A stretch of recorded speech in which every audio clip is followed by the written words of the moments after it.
and gals, never hear from Drake Queen Gaming, and study me on Twitter, the Gaming Dragon. Today I'm coming back at you with Let's Play episode of Changeling Tale, Grace's Path. So y'all, let's get back to it, shall we? Alarm chain, you are up, and let's go! It's not long before my euphoria fades into a fuzzy warmth, accompanied by the return of bone-deep exhaustion. Within Grace's sleepy embrace, I happily follow suit. Soon a dream state overtakes me, and I can only imagine what's to come.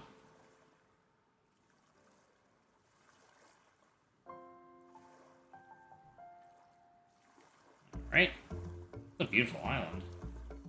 It's pretty big, too. New almanac entries available. Okay. Wait, we have an almanac? Oh, okay. I guess it's on the main menu then. Okay, that's fine. Alright. Days have passed. How many? Could not say. Time passes differently when cast away on a deserted island. It's measurable only by the length of my growing beard. I relaxed in the hammock Grace and I wove out of rope found from the ship's wreckage, rocking back and forth without a care in the world. It's not the holiday I expected, but being stranded never felt better. The sun shines, the sea's bounty provides, and the woman of my dreams takes care for me.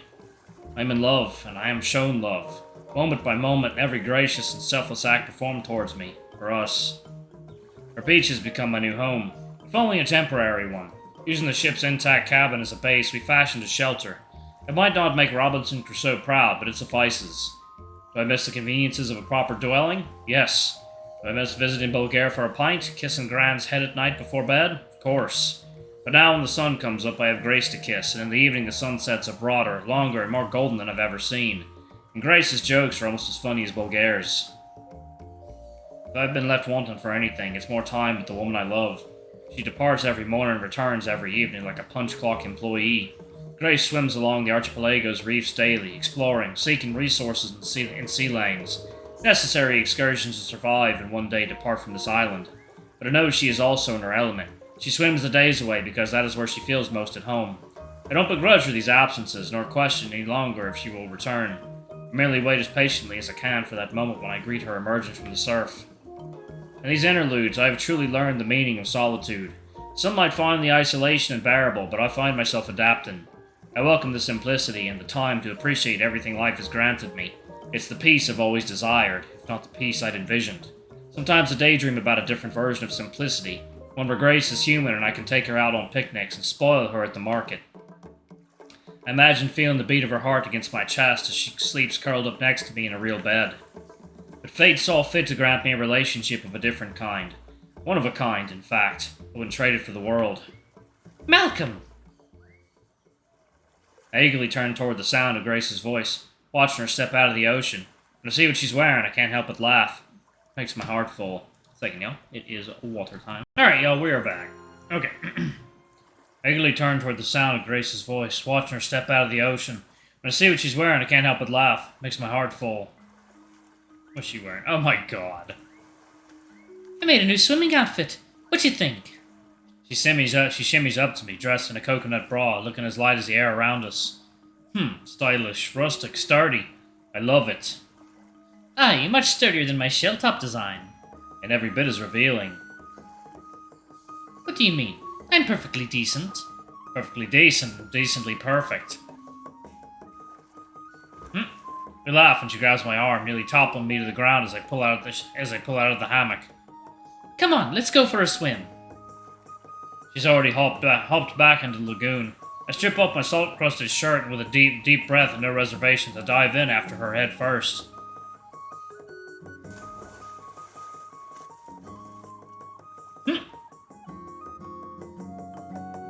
Conveniently placed fish.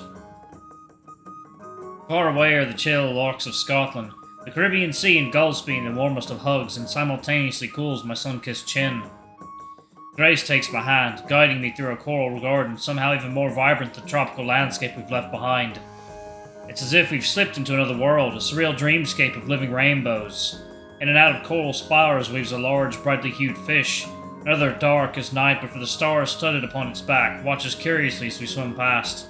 Countless more reef dwellers glide on the current like a colorful, ever-changing mosaic.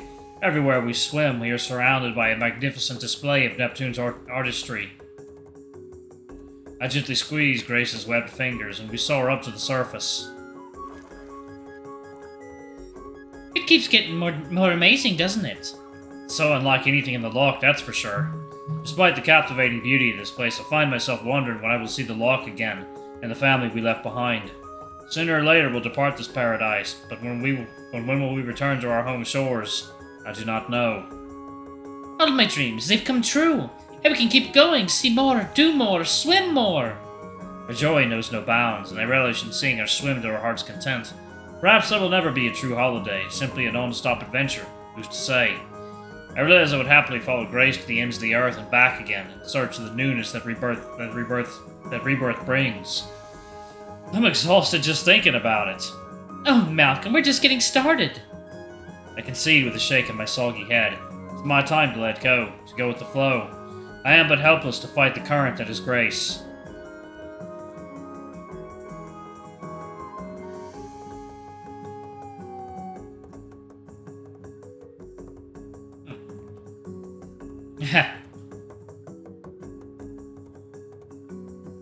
Upon Amor Island, as we've taken to calling it, time is no dominion. We collect enough experiences there to last a lifetime, yet the day we depart still arrives too soon.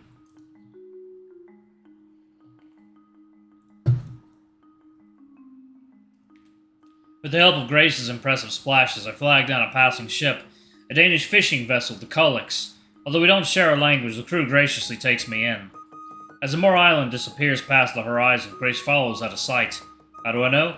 The Nat's Ketch keeps mysteriously disappearing before the sailors can trawl it in. Clean shaven once more, I thank the crew as they land me at Kingston Port.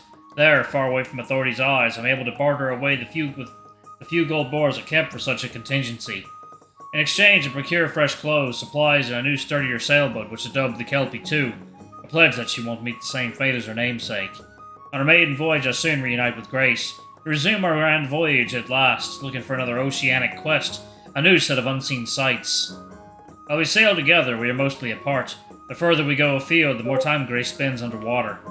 There are whole days that pass without me catching a glimpse of her. The first time it happens, I panic. When she returns, she assures me she's had no encounters other than great ones. I take solace in knowing she is safe on her own, and never too far from the ship, but still, sadness lingers, one of both abandonment and plain loneliness. I never ask more of her, because I know her dream is at hand. Mine is but to accompany my love as she endeavors to discover all that the ocean holds to explore and savor. Our relationship is one of connection and distance, the sort shared by any couple separated by the joy of travel or the pain of military service. We campaign on, together, though on our own schedules. Part of me indulges in the freedom and seclusion. Whenever I start to feel lonely, I remember all the reasons I wanted to join Grace in the first place. In these moments, I'm grateful that I am unfettered and unrestrained by the norms of society. I owe no taxman my income, I owe no farm my aching back, and I owe no country my life. As I hop from island to island like pirates of old, I steal nothing but memories, pilfer only small rocks, shells, and tiny trinkets of the like. A new collection, in honor of the one Grace left behind. These memories we keep contained in a small glass jar aboard the ship. They clang together like the stones in a baby's rattle, speaking to us of every step of our journey, of every shared time on a new shore. Eventually we make the long venture home to see loved ones.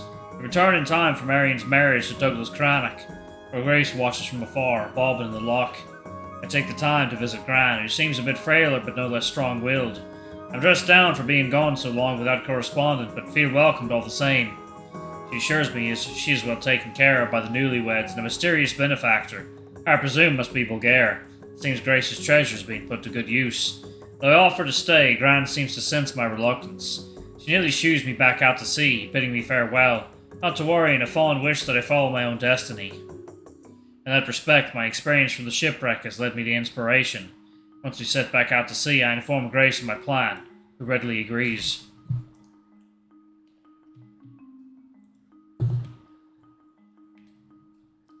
When the skies darken before a storm, we shall seek those in need, other ships that may fall into peril. There I do my part in restoring order, oftentimes relying on clandestine Grace for the physical support needed during these rescue missions. Attempting to save others in distress is the very least I can do for my fellow mariners, those I assume do not have beautiful sea beasties by their sides. As so we sail along, regrets that appear and dissipate as frequently as explosive joy and wonder.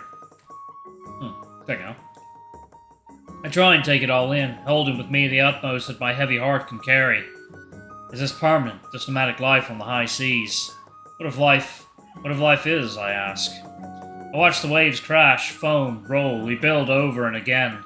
I watch the sun rise, burn above us, disappear into the clouds only to reappear as bright as ever. Each dawn turns to dusk. Days fold into themselves like the folds of the quilt I tuck myself into alone every night. I sleep, I wake, I sail. For all that is forever fades as quickly as time itself.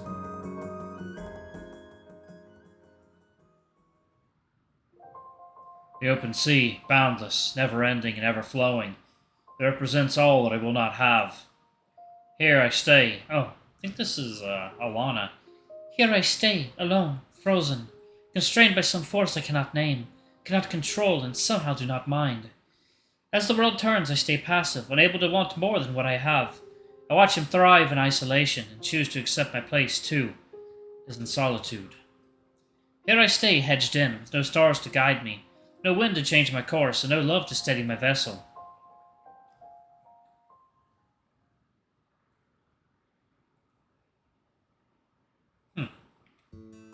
Wait, whoa, what? Wait, no, there's no way that's it. Oh my god, is that really it? Oh, that was too short! Oh, this better get fucking continued! Damn, y'all! Oh, 1 second. Well, damn, y'all, it looks like, I've finished Grace's path. That happened sooner than I expected it to. Goodness gracious, y'all. Oh man, it was great, but man, I really did expect more.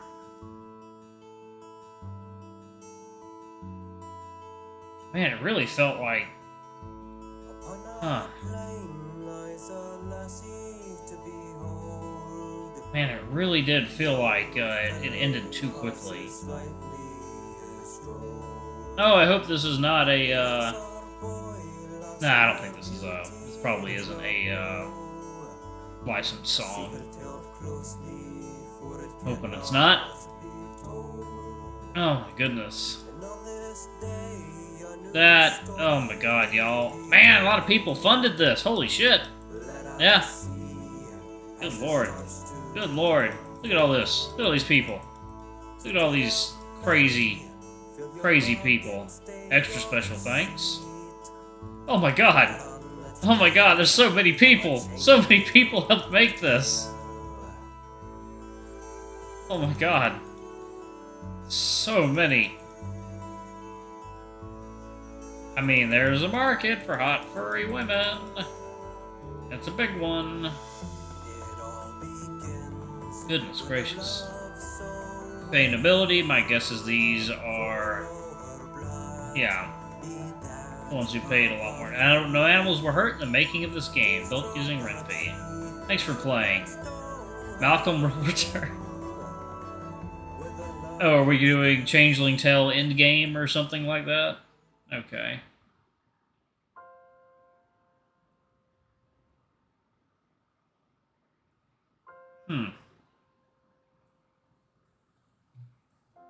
I noticed she doesn't have anything different about her. These two do. I am curious. Memories, story branches, almanac. Or Beyond the Glen. Progress to the story, to access the illustrations and details about the people and places of Agna Craig.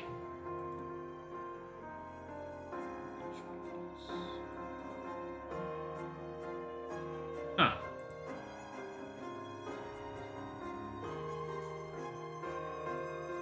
Alright, y'all, I'm actually gonna pause it right there. Y'all, let me know if there's any more content to get through. Looks like Malcolm's journey so far is over, so I guess we will see what awaits for us. I hope there is a next installment of Changeling Tale. This game has been absolutely fantastic. I've loved every moment of it, y'all. I'll probably cover the other paths again, just to put some more Changeling Tale content out there. But yeah, thank you all so much for watching. Don't forget to like, comment, subscribe, ring that notification bell, and check out our Patreon or YouTube memberships if you can. It always helps. Anyway, I love you all, and I'll see y'all in the next video. Bye bye.